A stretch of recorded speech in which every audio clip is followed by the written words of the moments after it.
has taken credit for this barbaric attack. But whoever is responsible should know that the United States of America, together with our allies, will find and punish those responsible and drive the evil of radical Islamic terror from the face of the earth. Pretty clear. So another terror attack involving a car ramming a crowd. Why is this so common? Well, it's harder to hit other targets, as we've said. And this tactic is pretty simple. You rent a heavy object, you hurl it into a vulnerable crowd. So even as ISIS dies, these attacks will go on. As long as scum sell martyrdom, there will always be martyrs. Our response? What's needed, as always, is more intelligence, surveillance, and cooperation, meaning an adult grasp of freedom's fragility. You can't be free unless you're secure. It's why we must always try to harden every soft target, buildings, trains, everything. When you hear commentators remind you of the low risk of attack, they do it from a secure location. You ever see those absurdly large flower pots in front of media towers like the one I'm sitting in right now? It's not because we like plants. Those plants prevent ramming. We saw it in Charlottesville. What prevented many more deaths? A stationary car that was blocking the killer's path. It was for many a life-saving barrier. Of course, create a barrier, the target always moves farther out. There will always be vulnerability and those who exploit it. That's the essence of terror, which is why security as an industry should be bigger than technology or media, because without security, you'd have no technology or media. This is what the best and the brightest should be studying. If you can major in physics, you should be able to major in security, too. It could be your life's work. And as long as there's a toxic doctrine infecting lost souls, that work will never end. Kimberly, we always end up, like, in the second day of a terror attack of coverage, there always becomes this argument between freedom and security, as if these are polar opposites. And I always maintain it's a fallacy that they exist together. They are siblings together. One complements the other. I want to head that debate off today. Yes, let's head it off. Let's settle this once and for all. Yes, not two, binary choices. Yeah. It's not black or white. And there has to be a blend. And in order to have a free and safe society, you have to be willing to give up some of those freedoms so that you can be properly protected.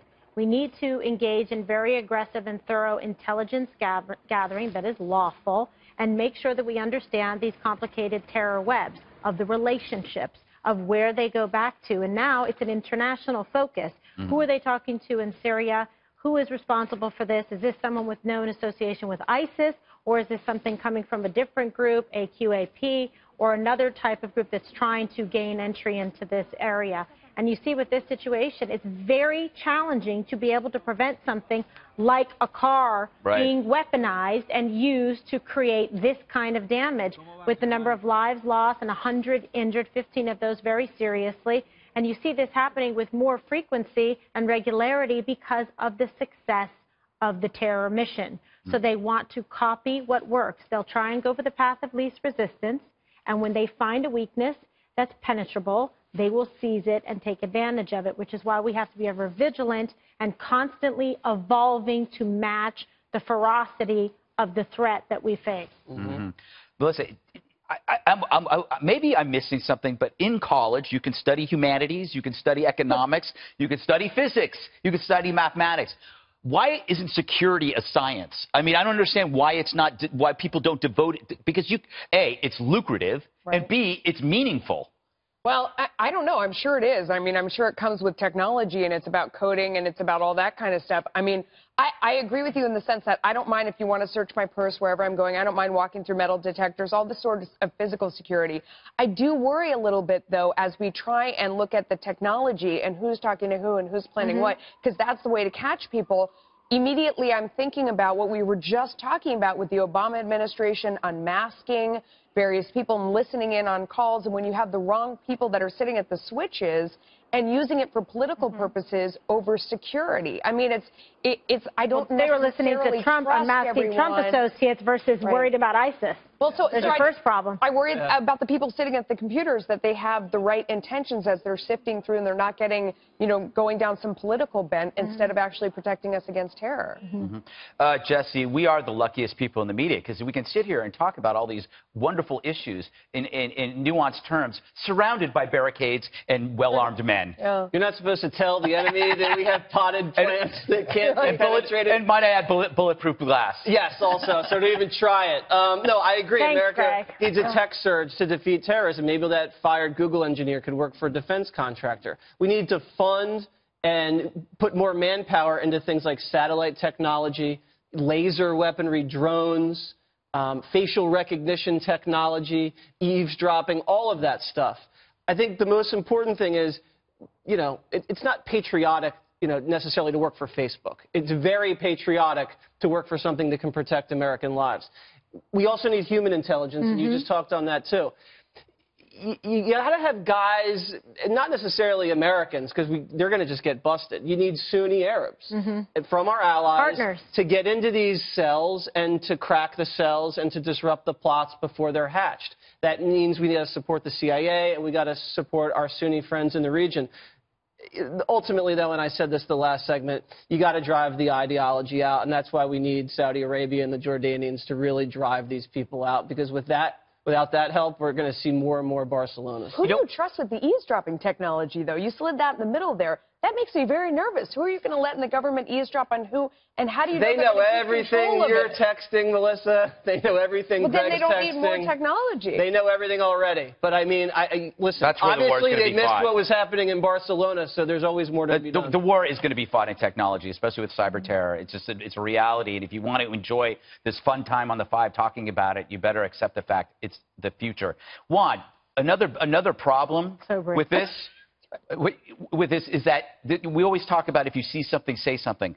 But as you know, if you say something, you're often seen as a bigot. If you actually report and you think that there's something fishy going on, They say you're racist. yeah. So I mean, how do you overcome that? I mean, as someone who has observed things in the past and been nailed for it. I haven't been nailed for it. What I said was, clearly, I get nervous when I'm getting on a plane. I see people dressed in Muslim garb after 9/11. Yeah. I didn't say stop anybody. I hope they went through the same metal detector I went through. I hope they were searched and properly, properly vetted in that sense. I hope they properly vetted you, Juan. Oh, they tickle sometimes. We vet one before every show. Every show.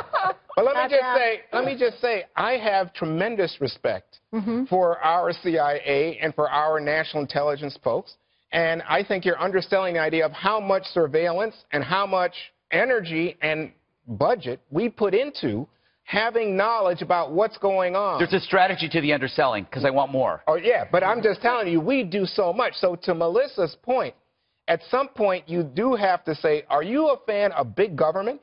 Are you willing to trust big government to watch your every step, everywhere you go? That's a libertarian approach. No. I'm not libertarian. I mean, I think Greg might be, no, but it's about I am balancing less. privacy rights with the needs. Well, in this era, you have no the national founding security, fathers, you're dead. You're not worried about privacy. the founding fathers would be outraged that we have cameras right out here on most big streets, going down in front of the White House. Well, you ripped right down all here. their monuments, Juan. They're still concerned about it? Oh, yeah. I'm not ripping down founding fathers. You want to rip down. You want to support the Your party neo-Nazis. You know what the founding fathers would say if they saw those cameras? They'd go, what is that? Exactly. That's awesome. No.